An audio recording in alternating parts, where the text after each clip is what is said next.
perhaps this is a new headset, by the way. This is one of the things they never taught me in theological college. If, on the other hand, I had worked at McDonald's, I would know all about it. Yes. Well, I presume that since we started our series last week on the book of Proverbs, and we're going to continue it next week, that you've been spending all week discovering interesting bits of things in the book of Proverbs. All kinds of unusual sayings, declarations, promises that God makes to us through this very special book. That's one way that you might have kind of prepared yourself for today's message. Another way that you might have prepared yourself is if you happen to have a snowblower and decided that you would go up and down your streets, clearing driveways early this morning. I know for sure there's some people who did that or wanted to do it, and that's the kind of neighborliness that I want to talk about for a few minutes. Here's an example of the other side, the unneighborliness part. It's early, very early on Saturday morning. There's lots of baking to do. You need a cup of sugar, and so you phone your next door neighbor. Her voice sounds groggy, but you ignore that and say, "Oh, Cynthia, you've been such a good neighbor, and you've always been so helpful, and I was just wondering if I had a cup of sugar." But have you heard what it says in Proverbs chapter 27? If anyone loudly blesses their neighbor early in the morning, it will be taken as a curse. Here's another one. From Proverbs chapter 26, someone who deceives their neighbor and then says, "I was only joking," is like a maniac shooting flaming arrows of death. Stuff you didn't know was in the Bible, right? Absolutely. Eugene Peterson translates that verse like this: people who shrug off deliberate deceptions, saying, "I didn't mean it, I was only joking," are worse than careless campers who walk away from smoldering fires. This chunk of scripture that we just read from Proverbs chapter 3 has a couple of important words about neighborliness. Verse 28 says, "Don't say to your neighbor, 'Come back tomorrow and I'll give it to you,' when you already have it with you." I think that's showing us that at the root of being a good neighbor is helpfulness and kindness and being available when your need and your resources when their need, rather, and your resources fit. It seems very simple, but all the way through the Bible, that's the definition of neighborliness. When their need and your resources fit. At the root of being a good neighbor is that kind of readiness to serve. In the New Testament, James says that it's a sin to know the good that you ought to do and not do it. In his first letter, John says, "If anyone has material possessions and sees a brother or sister in need, but has no pity on them, how can the love of God be in that person?" An old Latin proverb says the same sort of thing. Giving promptly is like giving twice. I like that too. And then, after verse 28 that speaks about not withholding good, Proverbs 3:29 is about not plotting evil. It's kind of the other side of neighborliness. Don't plot harm against your neighbor who lives trustfully near you, it says. Over and over, the book of Proverbs warns us about hurting the ones who are nearest to us. Don't sleep with your neighbor's wife, it says. No one who touches her will go unpunished. A violent person entices their neighbor and leads them down a path that is not good. Do not testify against your neighbor without cause, or use your lips to deceive. In the New Testament, Paul echoes the book of Proverbs when he writes, "Love does no harm to its neighbor." And the reason for all these commands, as Proverbs 3:29 asserts, is that our neighbors live trustingly near us. One of the important things in getting along together is being able to trust the person who's next door. Over months and years, you and your neighbors have helped each other and gotten to know each other better. The person down the hall, the person in the residence room, the person down the street. Perhaps you've developed a sense of trust in each other. The Bible is encouraging that kind of trust and warning us what a terrible thing it is when we violate that trust. When we even have keys for each other's home and then we finally think, I could get away with a lot here. Or, more usually, something on a much smaller scale. And so on. In dozens of verses, the book of Proverbs advises us how not to and how to live with our neighbors. Now, it's an interesting thing to do, to take a step beyond the book of Proverbs. I find it just a wonderfully practical book, always surprising me with how down-to-earth it is. But it's probably a good idea to kind of take a step back from it and think about neighborliness in a broad biblical perspective. What's Solomon building on here? Where did he learn these things? What's the source of the Bible's concern with right relationships among those who are nearby?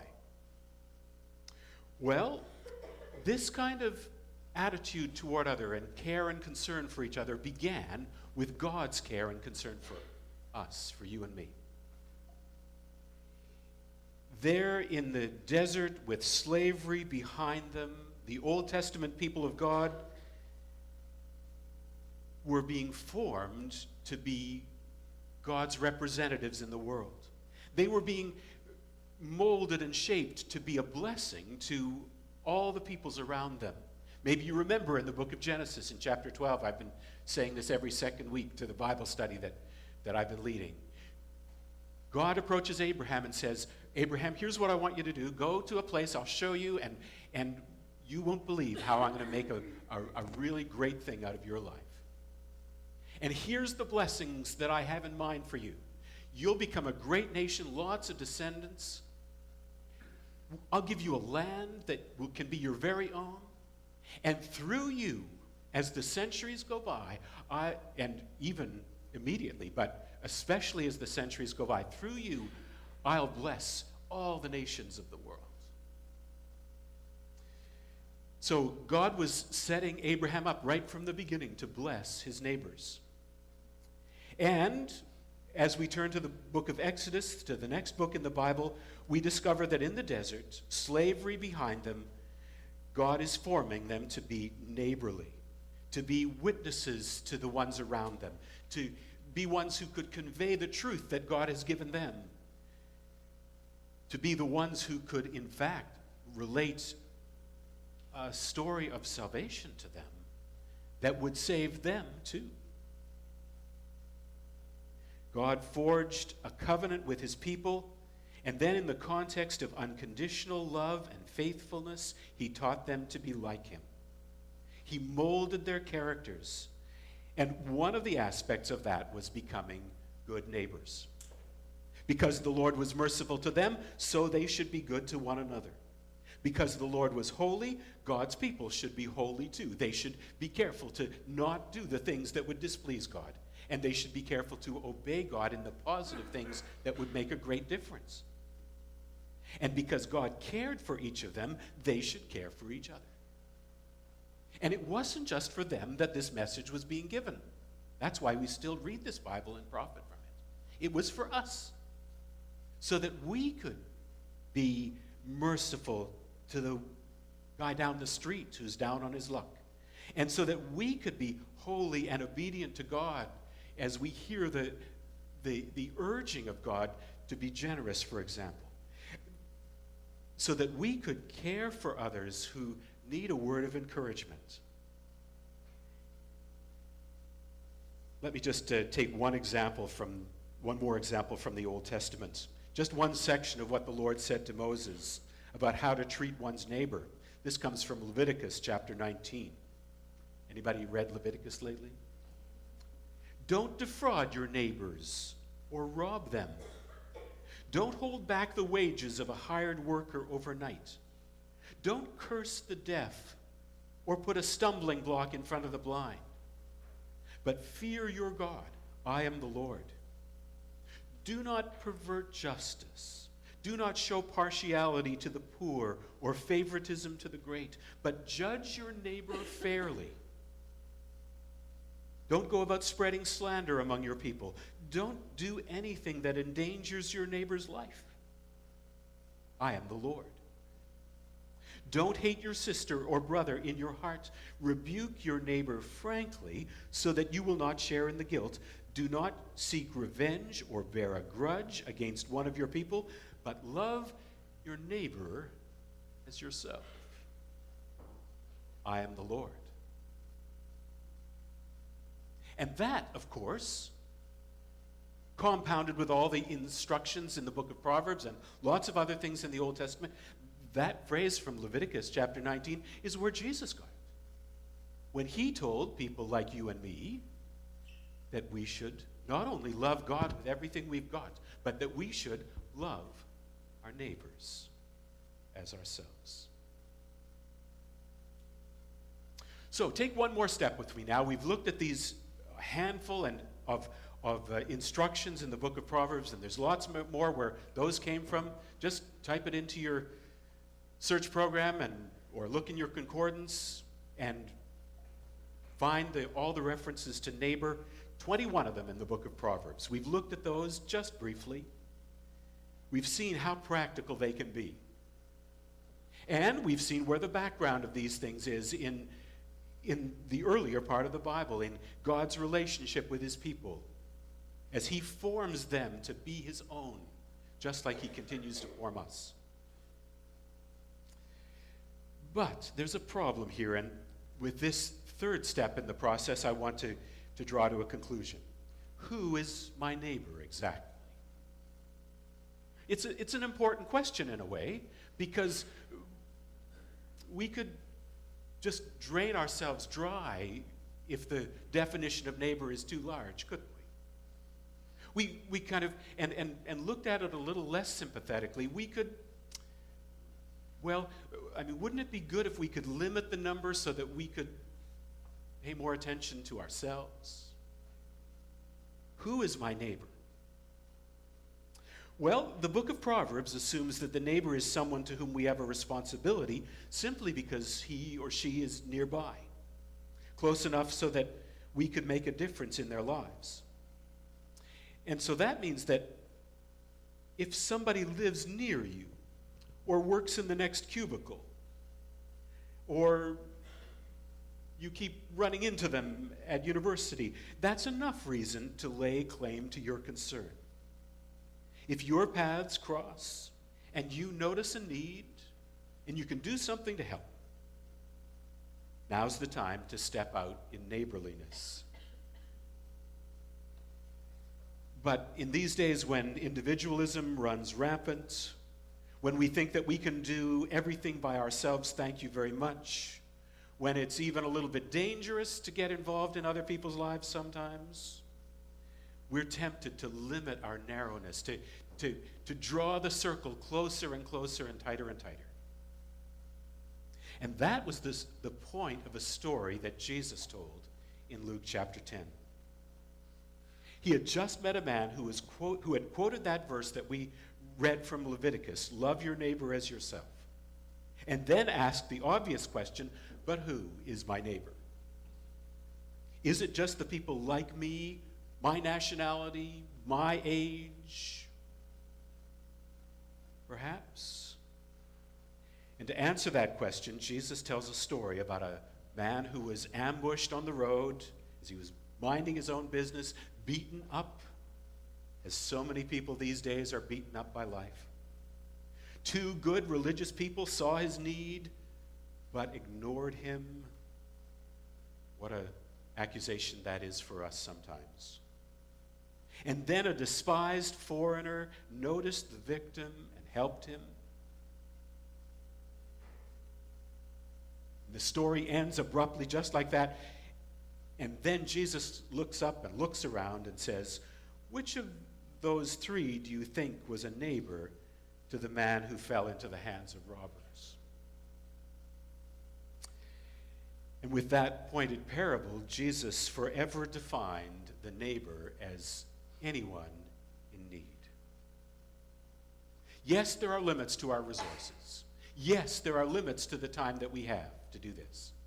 But as we come across people who are in need, as God sharpens our consciences to be on the side of someone or some group that needs help, that's disadvantaged or unjustly treated,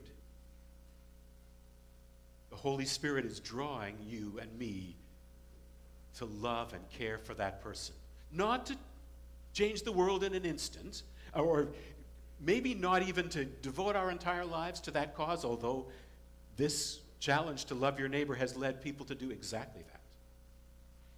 But to do just then, and just there, and just for a start, just now, one neighborly thing.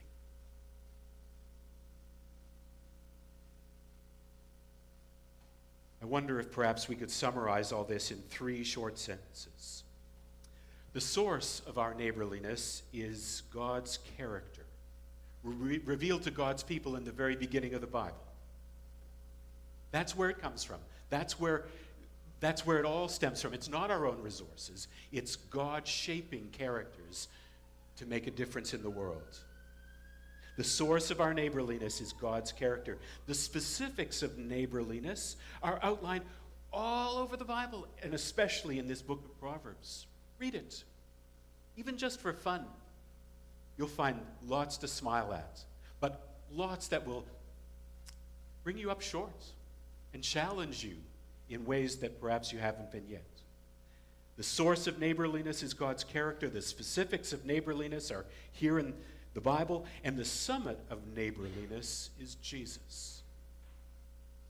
Jesus, who came to be one of us, who moved into the neighborhood, says Eugene Peterson's translation of John chapter 1, the Word was made flesh and dwelt among us.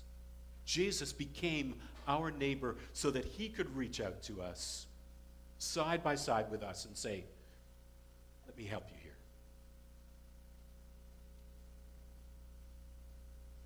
So our prayer is that, as we sang earlier today, that God would lead us in his love to those around us. You won't have to do much to make it happen, I'm pretty sure. All you have to do is, when it happens, be courageous enough to do it, generous enough to do it. And as you do, not only will you be of practical help to the person who's nearby, but you'll show something of what it is like to be a Jesus person. They'll see something of Christ in you and be drawn to an even higher thing than just the small thing that you or I were able to do. It's a tremendous way that God works it out. We'll be witnesses for Christ in even the littlest things that we did for our neighbor. In fact, as David and I were telling the visitation workshop yesterday morning, it was a great opportunity. In fact, as you do those things, as you're neighborly to the person who is in some kind of need, you'll be serving Jesus himself. When did I do it? We'll say, when he reminds us of those good deeds. When you did it to the least and the littlest and the lost, that's when you did it for me, Jesus said.